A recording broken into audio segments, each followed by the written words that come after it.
حضرات محترم، آپ ایک بات ضرور ذہن میں رکھیے، اور نفلی عبادت کو کبھی ہلکا نہیں سمجھنا۔ وہ ہماری نماز کی نفلی عبادت ہو، وہ تہجد کی نماز ہو، وہ اشراق کی نماز ہو، کبھی ہلکا نہیں سمجھنا۔ آپ اس حدیث سے اندازہ کیجئے، رسالت مآب صلی اللہ علیہ وآلہ وسلم نے فرمایا ہے، حضرت تمیم داری رضی اللہ تعالیٰ عنہ روایت کرتے ہیں، نبی کریم صلی اللہ علیہ وسلم نے فرمایا، اول ما يحاسب به العبد يوم القیامہ الصلاۃ، کل قیامت کے روز بندے کا سب سے اولین جس چیز کا حساب کتاب ہوگا عبادات میں سے وہ نماز ہوگی۔ فَإِن كَانَتْ لَهُ تَامَّةٌ،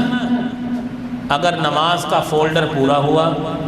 کتبت لہو تامہ، اس کے لیے کامل مکمل ہونے کا سرٹیفکیٹ اس کو دے دیا جائے گا کہ یہ نماز کے سیکشن سے پاس ہے۔ لیکن اگر نماز کا سیکشن ہی فیل ہوا، نماز میں دیکھیے، ہم نماز پڑھتے ہیں، فرضی نماز، ہم امام کے پیچھے نماز شروع کرتے ہیں، کبھی ہمارا دھیان گھر کو پہنچ جاتا ہے، کبھی بازار میں پہنچ جاتا ہے، کبھی کاروبار میں پہنچ جاتا ہے۔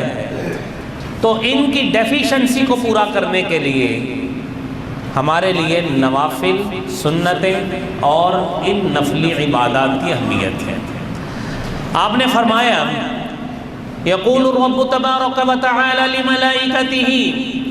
اللہ تعالیٰ اپنے فرشتوں سے کہیں گے، انظروا لعبدی،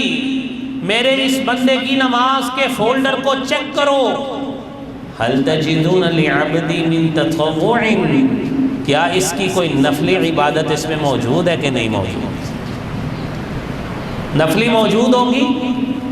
فرضی نماز میں جو کمی کوتاہی رہ گئی ہے وہ نفلی نماز سے ملا کر اس کو پوری کر کے بندے کو معاف کر دیا جائے۔